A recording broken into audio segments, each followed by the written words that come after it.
Λοιπόν, τι σημαίνει τώρα το 3D. Το εκφέλικο κρανίο έχει κέφια τρισδιάστατα. Τα τρισδιάστατα αυτά κέφια αναφερόμαστε σε τρεις άξονες. Δηλαδή στη διδασκαλία, στη διασκέδαση και οπωσδήποτε στη δημιουργία. Με βάση αυτούς τους τρεις άξονες πιστεύω ότι οι φυσικές επιστήμες κατεβαίνουν και γίνονται πάρα πολύ αγαπητές στα παιδιά. Αυτό το πραγματάκι θα προσπαθήσουμε λοιπόν να σας δείξουμε σήμερα. Γεια σας παιδιά, καλησπέρα. Είμαι ο Γιάννης Πολακάκης, είμαι βιολόγος. Και θα δούμε πώς μπορούμε μέσα να συνδυάσουμε μάλλον αυτά που κάνουμε στη βιολογία με τα μικροσκόπια με τους υπολογιστές. Να μπορούμε δηλαδή να βλέπουμε όχι μόνο από το μικροσκόπιο τα παρασκευάσματα και τα κύτταρα, αλλά να τα βλέπουμε και στην οθόνη του υπολογιστή. Δεν ξέρω αν περάσατε από την αίθουσα της βιολογίας και της χημείας και αν είδατε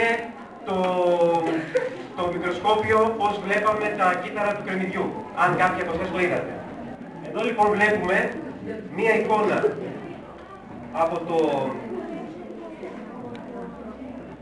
από το κρεμμύδι, από την πλούδα του κρεμμυδιού, την οποία την κόψαμε, τη βάλαμε σε ένα μπλε χρώμα, σε μια χημική ουσία με μπλε χρώμα για να τη βλέπουμε καλύτερα, και τη βάλαμε στο μικροσκόπιο και την είδαμε στην ερδιάκη 100 φορές από το πραγματικό μέγεθος και βλέπετε πραγματικά πώς είναι τα κύτταρα της πλούδας του κρεμμυδιού. Αυτά που φαίνεται πολύ διαφανή και νομίζω δεν είναι τίποτα, είναι στην πραγματικότητα χιλιάδες κύτταρα ενωμένα το ένα με το άλλο, δίπλα, και παρατηρήστε αυτό εδώ που διαχωρίζει τα κύτταρα μεταξύ τους. Το λένε κυταρικό τείχομα και είναι μόνο στα φυτά, άρα είναι και στο κρεμμύδι. Βλέπετε μια μεγάλη περιοχή εδώ, η οποία φαίνεται να μην έχει τίποτα, στην πραγματικότητα είναι νερό και διάφορες άλλες ουσίες που φυλάει το κύτταρο. Το κρεμμύδι είναι πολύ υγρό όταν το κόβουμε. Και βλέπετε εδώ στο κέντρο του κυττάρου, βλέπετε μια σκοτεινή σκούρα περιοχή. Θα προσπαθήσω να την εμφανίσω λίγο καλύτερα. Ή αυτή εδώ, αυτή η σκούρα περιοχή είναι το κέντρο του κυττάρου. Είναι ο πυρήνας του κυττάρου. Είναι το μέρος εκείνο δηλαδή όπου το κύτταρο ελέγχει ουσιαστικά τη λειτουργία. Βλέπετε τώρα φαίνεται τεράστιο. Το κύτταρο είναι τεράστιο. Βλέπετε πάλι τον πυρήνα του κυττάρου, τον απομόνωσα. Είναι αυτό εδώ το στρογγυλό. Βλέπετε είναι πολύ μεγάλο τώρα φαίνεται. Τώρα η μεγέθυνση είναι 400 φορές. Είναι 400 φορές μεγαλύτερο από ό,τι είναι στην πραγματικότητα. Και εμείς το βλέπουμε πολύ μεγάλο. Δεν έχει πάρα πολύ.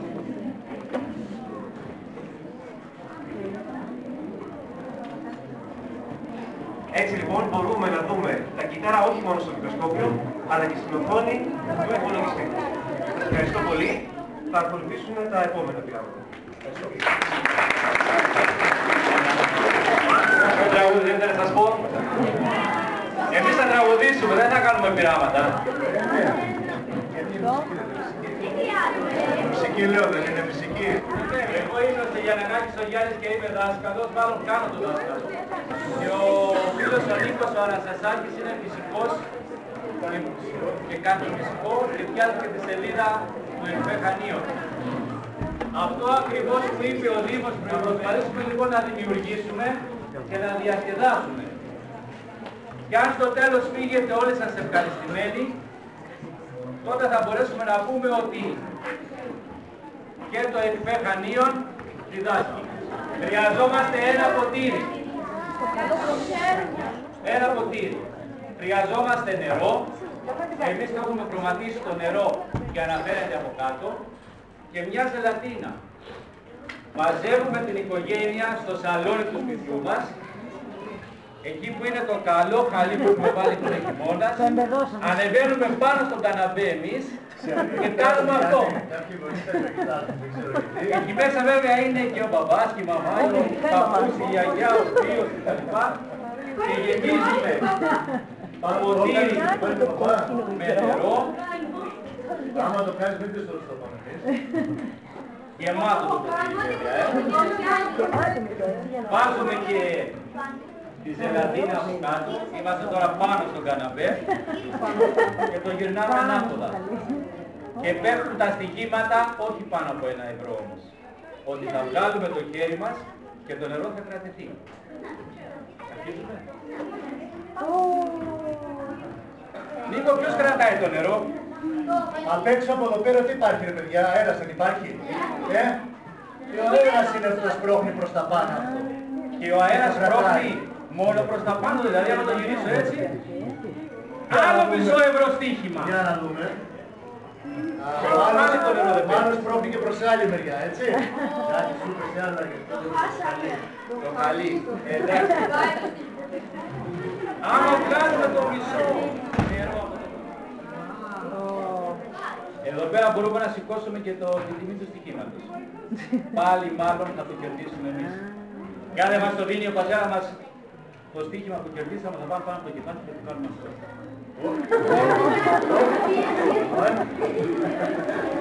Άρα θα φοβηθεί και θα μας το δώσει.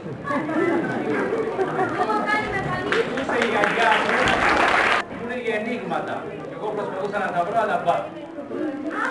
Ένα ένιγμα λοιπόν που μου έλεγε ήταν αυτό.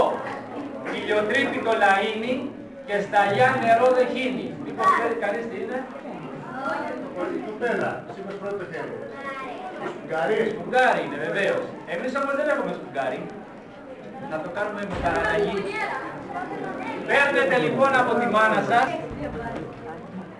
ένα γυάλινο βάζο από μέλι. Τρώτε το μέλι, καρδαμώνετε και τη ζητάτε ακόμα ένα τούλι από μπομπονιέρα της βάφτισής σας. Το τούλι βέβαια είναι χιλιοτρύπητο, έτσι δεν είναι? Άρα μπαίνει νερό.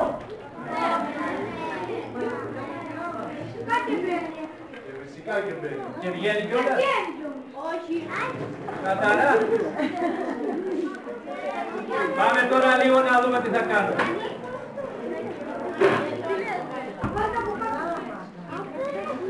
Να φροντίσετε όμως για να κερδίσετε το στοίχημα, να τεντώσετε το τούλι και να το δέσετε με ένα λαστικάκι γύρω-γύρω. Πρέπει να είναι τεντωμένο καλά, έτσι, γιατί αλλιώς... Θα πάρετε και ένα ξύλο λίο, θα το βάλετε από πάνω, από κάτω, θα το γυρίσετε και κάποιος όπως ο Νίκος θα πιάσει μόνο το βάζο. Με τα δυο σου χέρια, Νίκο, μη σου γλιστρήσει. Δεν θα το κουνήσεις, Νίκο, ούτε πάνω, ούτε κάτω, ούτε μπροστά, ούτε πίσω. Τίποτα, δεν είναι ακίνητος. Ακίνητος. Και εγώ θα το βγάλω από κάτω. Αυτό πάλι στο καλό σας καναπέ. Πάλι στο καλό σας χαλί. Πούσε μαμά να ακούσεις. Τι έγινε τώρα? Ακουμπήστε το λίγο. Για την πόλη, να δω τι Το έγινε. νερό έμεινε στον αέρα. Γιατί δεν να κάτσει για να δω. Έχει φυσικά πάθη. Αν τώρα ο πατέρας σας που έχετε βάλει το στοίχημα πάλι 1 ευρώ δεν σας το δίνει, θα πάτε και θα το κάνετε έτσι. Ή αν έχει πέσει λιπόθυμος. Έτσι και αν το κάνουμε και έτσι. Ποιος κρατάει τον νερό, Νίκο? Πάλι έχουμε βέβαια αέρα απ' έξω, έτσι. Εννοείται αυτό. Και το τούλι τώρα, παιδιά, τι δουλειά κάνει? Μαζί με το νερό, όπως είναι, δημιουργεί μια επιφάνεια που παίζει ακριβώς τον ίδιο ρόλο που έπαιζε δεδομένο στο πακέτο. Γι' αυτό είπα ότι πρέπει να είναι δεδομένο. Εάν εγώ του κάνω έτσι, χαλάω αυτή την ίσια επιφάνεια και πέφτει το νερό. Ή αν το χτυπήσω από μέσα, αυξάνω την πίεση από μέσα, πάλι βγαίνει το νερό. Έτσι. Το τούλι λοιπόν κάνει ακριβώς μαζί με το νερό, αναπτύσσονται κάποιες δυνάμεις να τις μάθω να μεγαλώσουν και κάνει ακριβώς την ίδια δουλειά που κάνει και το χαρτί που είχε προηγουμένως ο Γιάννης. Ωραία, θα του βάλουμε μέσα λίγο νερό. Νερό βρύση.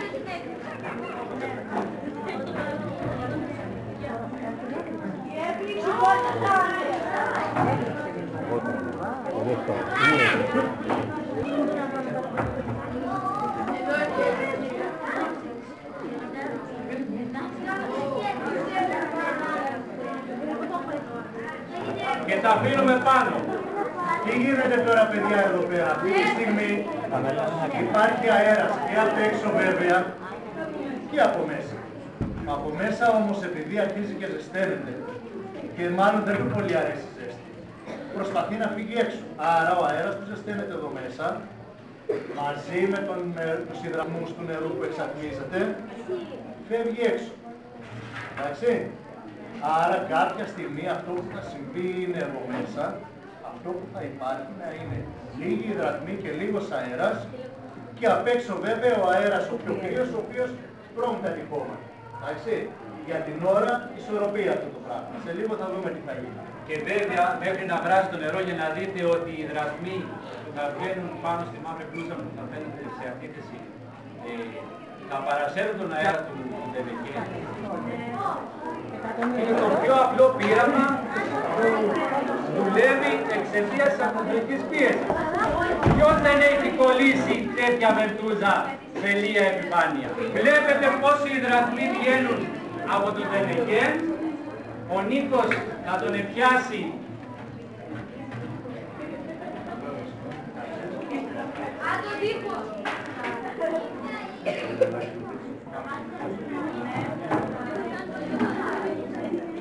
θα κλείσουμε και το καπάκι.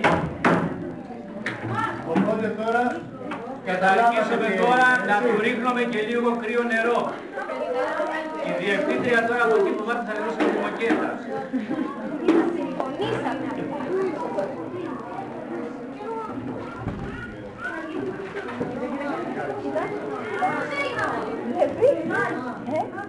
Θέλουμε κι άλλο. Αν το ρίχναμε κι άλλο θα γινόταν μια τσαλάκια. Ο αέρας δεν υπάρχει μέσα, ο αέρας απ' έξω. Για 15 λεπτά το έχουμε βράσει. Επειδή βιαζόμουν πάρα πολύ, θέλει όταν το ξεπλουδείτε να προσέχετε να μην του σπάσετε τη λία επιφάνεια. Εμείς το έχουμε πάει λίγο από εδώ, αλλά με την προσπάθεια όλων μας ίσως καταφέρουμε να το πετύχουμε το πείραμα. Να προσπαθήσουμε να το βάλουμε μέσα στο μπουκάλι αυτό, χωρίς να το πιέσω. Γιατί άμα το πιέσω τώρα, καταρχήν θα γίνει ομελέτα. Και επειδή μέσα υπάρχει εδώ, τι υπάρχει μέσα? θα το βάλουμε τα αυγό με ένα μαγικό τρόπο. Καταρχήν θα το βοηθήσουμε να μπει γλιστρώντας. Άρα θα μειώσουμε την τριβή. Θα το αλείψουμε με λάδι.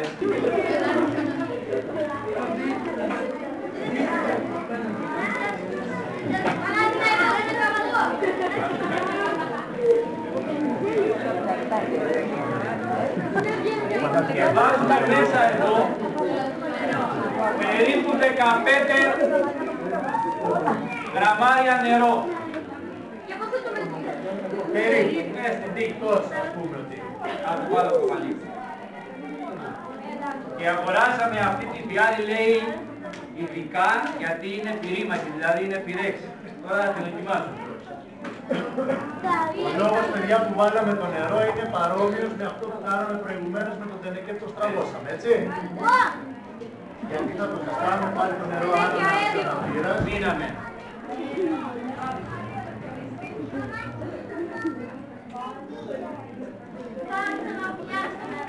Λοιπόν, βλέπετε ότι και αν και πυρήμαχη πρέπει πρώτα να του κάνουμε ένα τέτοιο ζέσταμα. Σιγά σιγά. Και μετά να τα βήσουμε πάνω για να δούμε το φαινόμενο που δεν είδαμε μέσα στο Δενεκέ, δηλαδή το φαινόμενο του βρασμού. Άρα λοιπόν, θα δούμε ένα φαινόμενο βρασμού, ένα φαινόμενο εξαέρωσης, ένα άλλο φαινόμενο που θα κολλήσουν μέσα στα τυχώματα της φιάλης υδρατμή, δηλαδή θα δούμε το φαινόμενο υγροποίησης ή συμπίκρωσης και μετά πάμε παρακάτω. Κάνουμε λοιπόν λίγη υπομονή μέχρι να βράσει το νερό. Να γίνει ατμός και να κάνει αυτό που έκανε προηγουμένως, έτσι.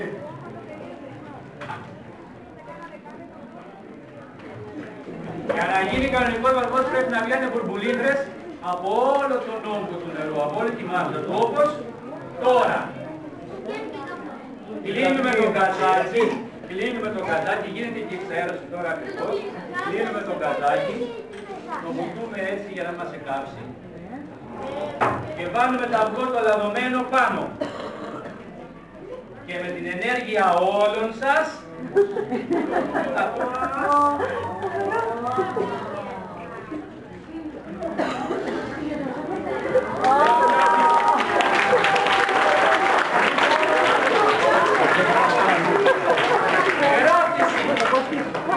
Ερώτηση που δημιουργείται σε όλους σας.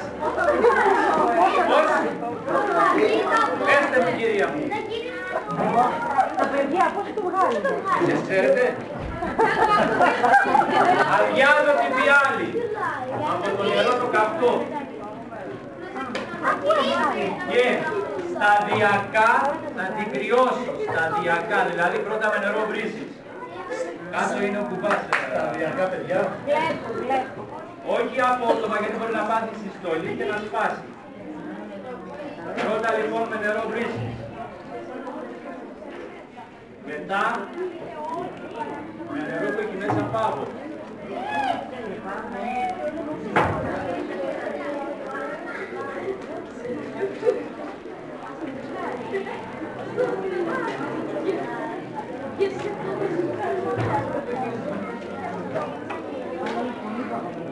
Ξαναβάνουμε το αυγό από εκεί που πήγε και ο Νίκος τώρα που είναι πολύ θερμός άντρας θα αγκαλιάσει τη φιάλη με τα δυο του χέρια και θα αρχίσει να τη σφίγγει. Πάμε Νίκο. Βλέπετε ότι με το που την ακούμπησε το αυγό έχει πάρει θέση και κατεβαίνει. Βλέπετε, αυτό πάει να πει ότι ο Νίκος είναι πάρα πολύ θερμός. Λοιπόν, βοήθατε εσύ. Και εγώ βοήθα. Α, καλά. Επειδή όμως θα καθυστερήσουμε πολύ,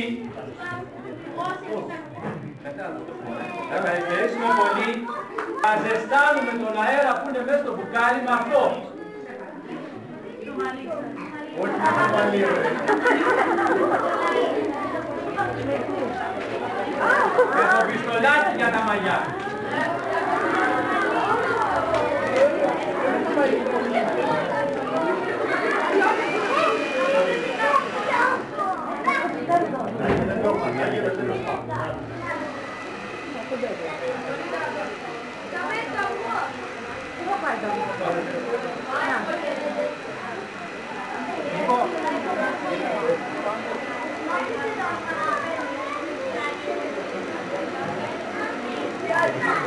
Βλέπετε ότι το αυγό κατεβαίνει σιγά σιγά.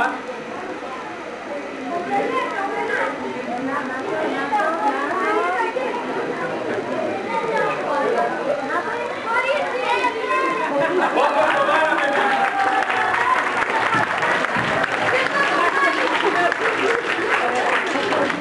Και θα πει τώρα ο Νίκος γιατί βγήκε. Νομίζω το καταλάβατε γιατί βγήκε, έτσι.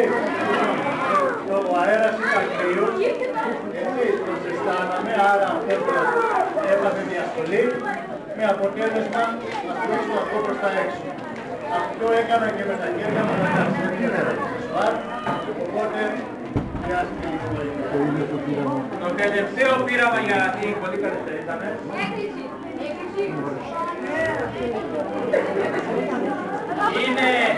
Ξεκινάει μάλλον με την εξής ερώτηση. Μήπως είστε ερωτευμένοι? Ναι! Πάντα να. Αυτό με το ενόπνευμα. Στο ΕΚΠΕ λοιπόν κάναμε μια συσκευή η οποία ανιχνεύει τον έρωτα. Ανιχνεύει αν κάποιος ή κάποια είναι ερωτευμένος ή ερωτευμένη. Αυτή είναι η συσκευή.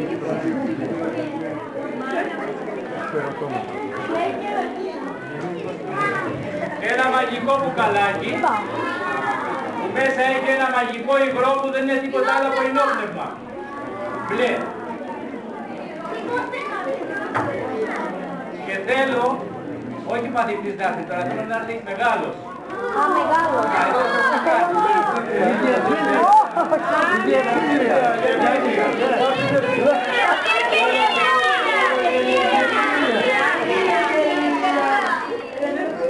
Αριστερά πήγαινε. Όποιος λοιπόν θα έρθει θα του πούμε να αγκαλιάσει τη φιάλη. Εμείς θα έχουμε βάλει πάνω το σωληνάκι. Αν αρχίσει και βγαίνει το ενόπνευμα μέσα στο σωληνάκι, πάει να πει ότι κάτι γίνεται. Αν περάσει το πελό, πάει να πει ότι ο ή αυτός που θα το κάνει είναι ερωτευμένος. Αν περάσει τη γωνία είναι πάρα πολύ. Αν φτάσει στην κορφή είναι φουλ. Αν αρχίσει και πέφτει το ενόπνευμα έξω, σχηματίζεται το μονόγραμμα του αγοριού ή του κοριτσιού. Περιμένω. Το παιδιά δεν θα δει.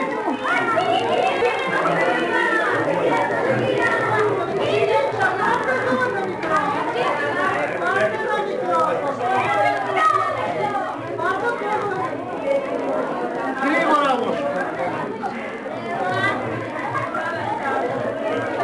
Γρήγορα από εδώ. Γρήγορα. Πόσο δεν έχουμε παιδιά. Πόσο. Εύα ή Ευαγγελία, είσαι ή δεν είσαι. Αυτό θα πει αλήθεια όμως. Πάμε. Κάγιασε, Η Ευαγγελία μάλλον λέει αλήθεια. Κοιτάξτε τι γίνεται εδώ πέρα. Έχει πάρει φόρα, δεν σταματάμε τίποτα.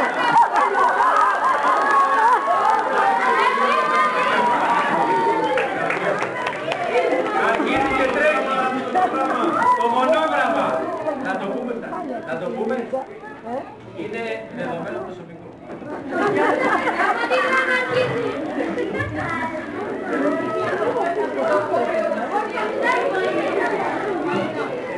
Δεν το εξηγούμε όμως αυτό.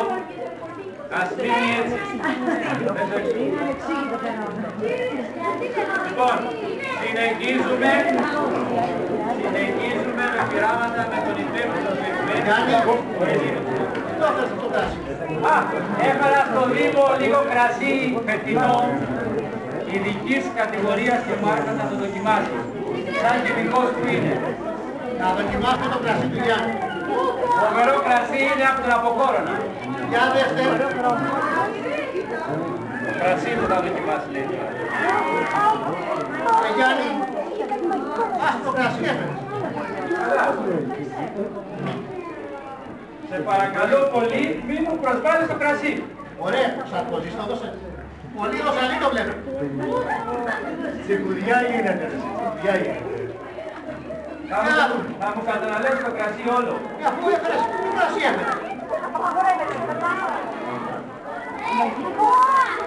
Ας το κρασί, μπορεί να στα κοπέλια να το βλέπω. Το κρασί, ο ιδιοκτήτης το κερνά. Έτσι δεν πάει Γιάννη. Έτσι πάει, έτσι. Λοιπόν, άστε το δύο να λέει τώρα για τα αυτά. Από τώρα δεν σε βοηθάει. Βάλα που θέσεις. Πού να το βάλω, πάνω. Όχι, τρίπον το θα ρίξεις. Τελώσαμε την τετέτα. Θα μας κυνηγάει και η διευθύντρια. Να το. Άντε βήμα. Κάτσε το δοκιμάσω, ρε. Κάτσε το δοκιμάσω. Μια χαρά είναι. Για αφήσα. Τώρα να δίνουν όλοι. Τι φύσιμο είναι αυτό. Το κούρημα έφτυγε. Έτσι. Τι έγινε τώρα. Για να ξαναδούμε. Ξαναβάλω, ξαναβάλω.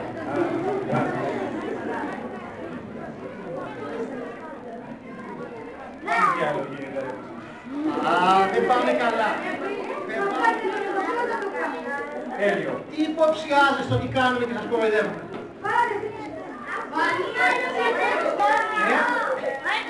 Θέλει το φύσιμα. Θέλει το φύσιμα. Το κούρημα, να. Το κούρημα φταίει. Είχαμε λοιπόν μια σκόνιο πράγματι εδώ πέρα, την οποία εμείς όταν κάναμε αυτό το πράγμα άφηνα αυτή τη σκόνη λίγο από εδώ. Τι κάναμε λοιπόν, η σκόνη αυτή αντιδρούσε με το κρασάκι, το υποτιθέμενο κρασάκι, μια χημική αντίδραση είχαμε και έτσι χρωματιζόταν. Εντάξει, δεν είναι μαγεία, είναι χημία και το ψεκάζει. Και το μήνυμά μας πλέον λέει I love εκφέ. Πάμε σε ένα επικίνδυνο πείραμα τώρα. Τι θα κάνουμε, γιατί θέλω να σας πείσω το πλανουδάκι σας. Θα πάρουμε ένα δοκιμαστικό σωλήνα και θα του πάρουμε μηνύσματα, δηλαδή κομμάτια από ένα μέταλλο. Κομμάτια λοιπόν από ένα μέταλλο. Και θα του ρίξουμε ένα πολύ ισχυρό οξύ. Αυτά τα οξέα απαγορεύεται να τα πιάνετε εσείς. Είναι πάρα πολύ πυκνά. Κάτσε εδώ. Τι βοηθός είσαι. Τι βοηθός είσαι. Κάτσε εδώ. Τι θα κάνουμε. Θα έχω αντίδραση του οξέως με το μέταλλο. Το μέταλλο πάει περίπατο. Όμως από αυτή την αντίδραση παράγεται ένα αέριο. Το αέριο αυτό είναι το υδρογόνο. Το υδρογόνο λοιπόν θα το μαζέψω στο κουτάκι. Γι' αυτό έτρωγε τα πουράκια τα απόγευμα. Τρώγαμε τα για να έρθουμε να το πάρουμε αυτό. Έχει μια τρύπα εδώ και θα του βάλουμε από εδώ φωτιά. Τι θα γίνει, το υδρογόνο με τα συστατικά του ατμοσφαιρικού αέρα λέγεται κροτούν αέριο. Γιατί λέγεται κροτούν, θα το δείτε τώρα. Εδώ εσύ, κοντά. Τι βοηθός. Λοιπόν, πάμε, πιστεύω να το πετύχουμε. Αν πέσεις τα δάχτυλα δεν γίνεται τίποτα. Παράγεται λοιπόν υδρογόνο και το μαζεύουμε. Τι μαζέψαμε? Και τι του κάνουμε?